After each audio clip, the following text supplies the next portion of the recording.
In less than 2 days, the whole liberal narrative has gone from Trump is a liar and he's never been wiretapped and he's making things up and he's throwing accusations to, of course, she can unmask intelligence targets. Of course she can. She's a national security advisor. That's the way that the Democratic Party and their stooges treat every piece of news. Everything that they do, when they get caught in a lie, they start to not only rationalize it, but make it seem ridiculous that you could ever think that that's a problem. And it happens every single time. It happened, and I'm never going to stop doing this until it's been repealed and we have a new process. It happened with Obamacare. Okay, I know some of you get tired. If you watch this, you probably get tired of me mentioning Obamacare, even in videos that don't have to do with it. When you have a program that's built entirely on lies, that's why it's such a good example, and you get caught in all those lies, the real decent thing to do would be to admit it. And that's not something they did with Obamacare. It's not something that they did with this. And it's a pattern that's so obvious if you really pay attention. And I'm sorry to say, but the NSA scandal and the Clinton investigation, those are not as easy to document as Obamacare. That's why I look at that as the worst fraud ever perpetuated on the American people. But unfortunately, Obamacare is not the only example. It's just the most obvious one.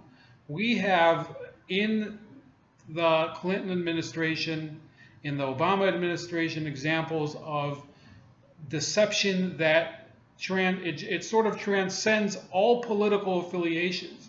It has something in it that should piss off conservatives. It should piss off regular liberals. It should piss off independents. It should piss off progressives. If it was not true, then why is it that Christopher Hitchens, pretty far left journalist, before he started leaving the left, he called his book in 1999, I believe, "No One Left to Lie To." That's a book, by the way, that I will be reviewing for my library project. But in any case, I digress, as a friend would say. We have an issue where these administrations, the Democratic administrations, simply believe that they can go and do things that are completely contrary to the principles of both progressives and conservatives. Look at it this way. They sold a health care plan that they claimed would extend coverage to all, and that now there are gaps within it in entire states in some cases where there's either one option or there's no option. Okay? Now, let me get back off of the Obamacare obsession. In regards to national security, in regards to surveillance, the Obama administration and the Clinton administration, they both had this this perspective that they are going to end this oppressive military-industrial complex domination of our economy. And it's proven to be just the opposite. With the Clintons, it might have actually been a little less obvious because they didn't get into as many wars. But when they did get into wars, they were based very much on spinning it for personal political gain, which it wouldn't make them the first world leaders to do that, unfortunately. I think the Bushes also did similar things with Iraq. Okay, I'm not going to say that the Democrats are the only people wrong about those topics. I'm just saying that their dishonesty is almost a fourth dimensional dishonesty, like that meme where you see the first brain's like a tiny brain and the second brain is a regular one, and then the third one has some sort of rays coming out of it, and the fourth one is the God brain or whatever they call it. They're at the God brain of lies and dishonesty, and it's impossible for me to really dissect everything that they do and without leaving something out. It's almost as if they've become the Wilt Chamberlains of lying and misdirection. Um, let me focus a little more on the Rice issue. The Susan Rice unmasking scandal is the same idea as the Loretta Lynch scandal with meeting President Clinton on the tarmac, except it's even worse. Because with Loretta Lynch, you could plausibly claim that she was basically ambushed by Bill Clinton, and she wouldn't be the first woman to have that happen to her. Although it turned out better for her in terms of not being groped, so far as we know. Now, I'm not saying anything here. I'm just saying that she wouldn't be the first person that Bill Clinton basically went over and said, hey, you know, let's talk about this. You know, so this is a person who doesn't take no for an answer. So with Loretta Lynch, you could maybe make the argument that what was she supposed to do? Tell the former president, no, I can't meet you on the tarmac at all. Go away. She should have done it, but let's be realistic. Who would have done it?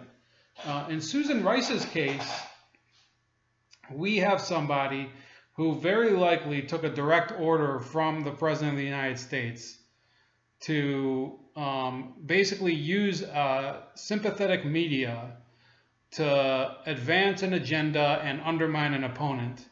And in doing so, she utilized the entire apparatus of American national security and intelligence machines. You know, the American intelligence community was utilized in order to serve the short-term political goals of one person.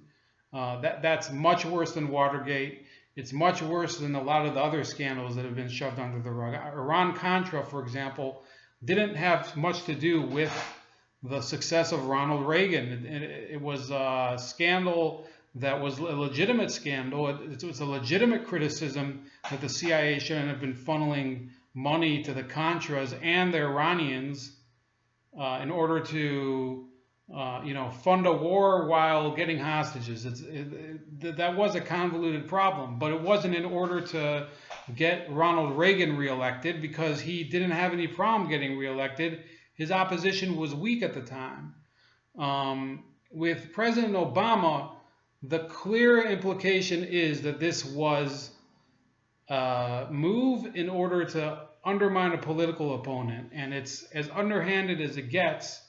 It definitely shows that if it could ever be proven, which I don't know if it will, that she took her orders to do this unmasking from President Obama, he would end up being the most Machiavellian president in history.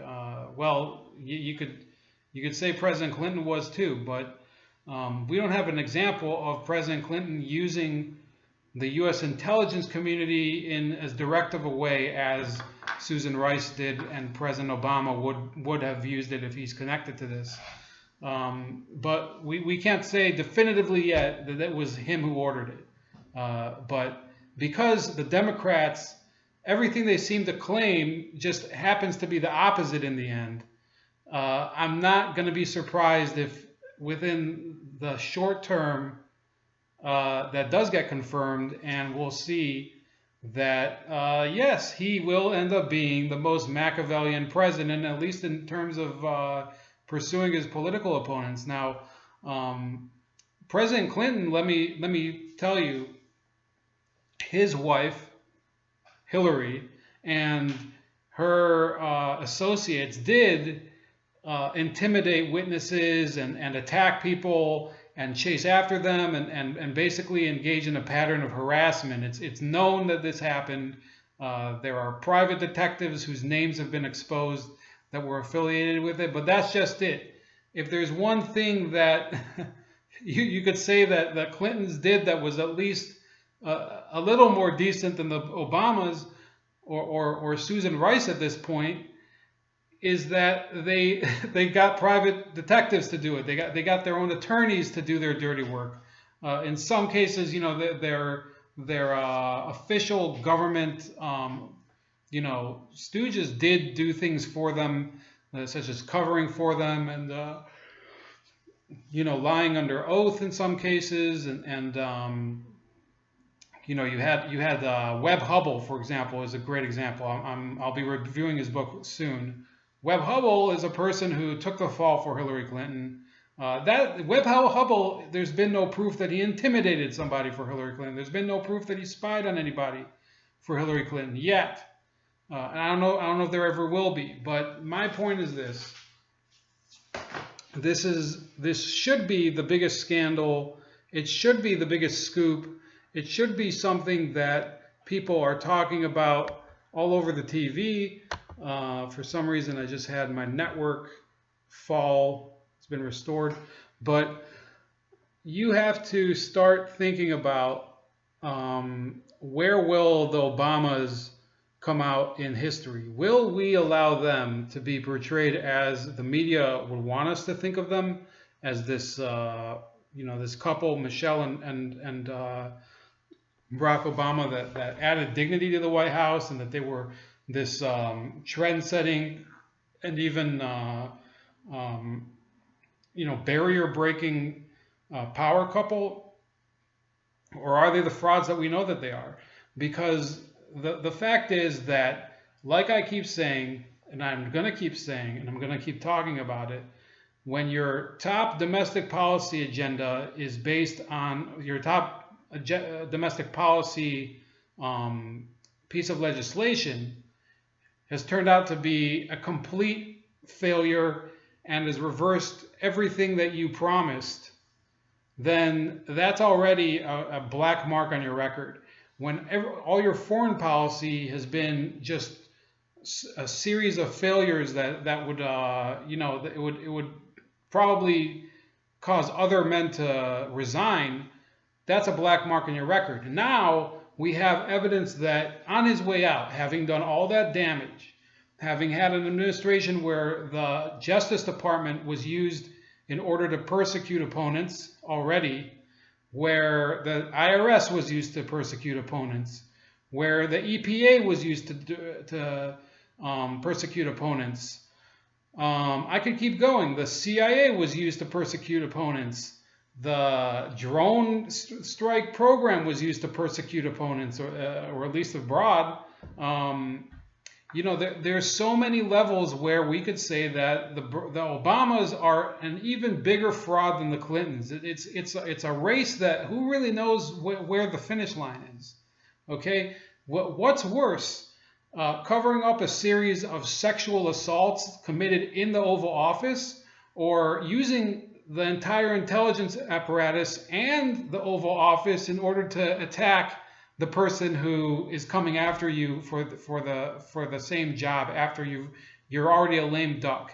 Who can even decide between the two? And you all know, if you've been watching anything I've done, that I have such a deep and abiding hate of the Clintons that for the Obamas to do anything to match that, they'd really have to do something crazy, and it's starting to get there. It's just starting to get there. And you know what? I don't know. It would feel bad for me, because when he was elected in 2008, there was one thing I really, really liked. There was one thing I had to say. This is why I like President Obama, because I'm thankful. Thank God that Hillary Clinton is not president today. That's what I said back in 2008. And, thank God it might be because of President Obama that Hillary never became president, because who would want more of this crap? Who would want more of this failure if this is all that he's offering? And for these reporters, so-called reporters, to start saying, oh, we're the legitimate journalism. They're attacking Mike Cernovich. They're attacking the Breitbart people. They're attacking Paul Joseph Watson and the InfoWars people.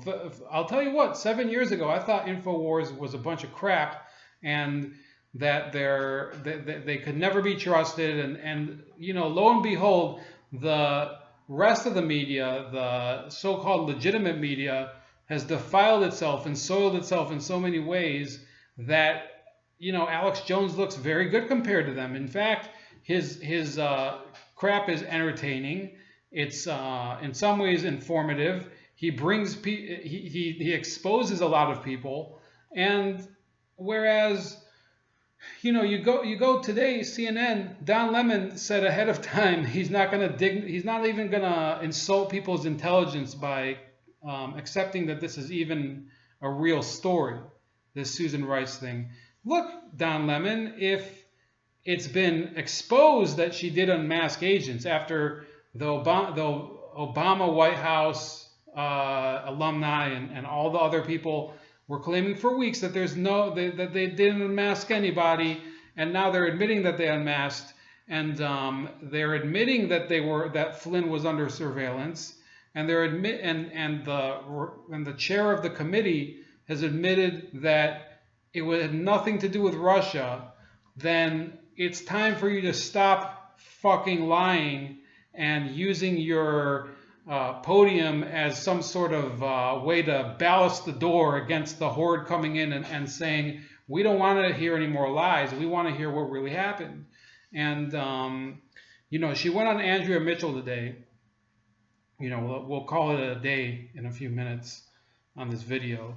But it says, she said, after Mitchell asked her, did you leak the name of Mike Flynn?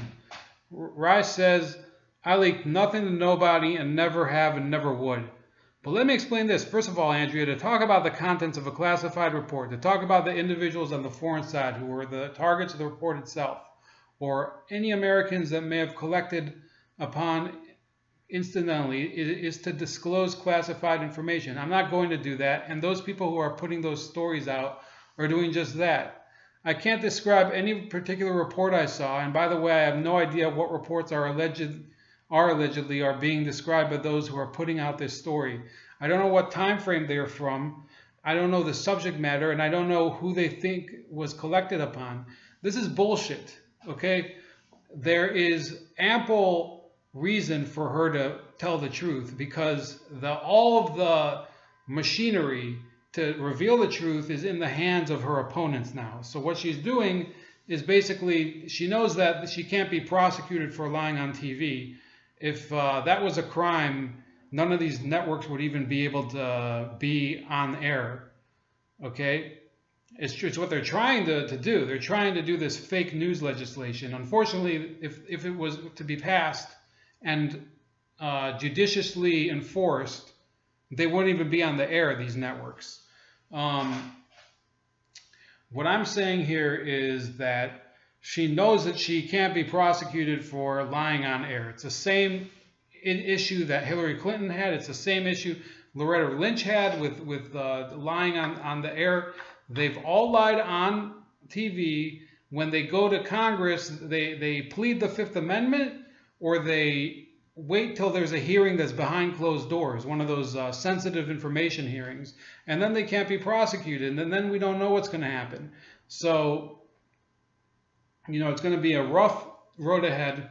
We'll see if it will be ever proven that these, these stooges, these Obama smurfs, like Susan Rice, will be proven to have received orders from the highest level. That will be Barack Obama, possibly Valerie Jarrett, because Valerie Jarrett is the power behind Barack Obama. She's the puppet master. If you really want to think about what everybody says about Steve Bannon, well, everybody had their Steve Bannon. All the presidents had their Steve Bannon.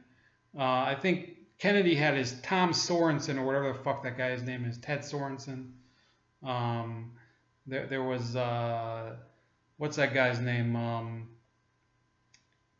President Bush had Karl Rove. President Clinton, he had Dick Morris. The other Bush, he had like a bunch of, he had Dick Cheney. They all have one of these dirty bag people to do their dirty work. President Obama had, what's her name? Valerie Jarrett. I just mentioned her name. These people, they're the real powers behind the throne. So the next leap after Susan Rice would be probably Valerie Jarrett. It could possibly include Obama himself. Okay, that is what we're going to have to wait on. Anyway, I'm going to be talking later this week. I'm trying to do some interviews next week, with a couple people. They're going to be kind of interesting, possibly very contentious interviews, if I can pull them off. These are people with day jobs. I don't interview VIPs. So you could, take it for what it's worth. Follow me on Twitter at Chef Leopard, at VidMe, also Chef Leopard, vid.me/Chef Leopard, Facebook at Chef Leopard, and on the blog, startingleopard.blogspot.com. And I also have a minds.com account, but I'll post a link for that later. I don't really have anything up there yet. This is Ramon with Bold Like a Leopard, and we'll see you around the bend.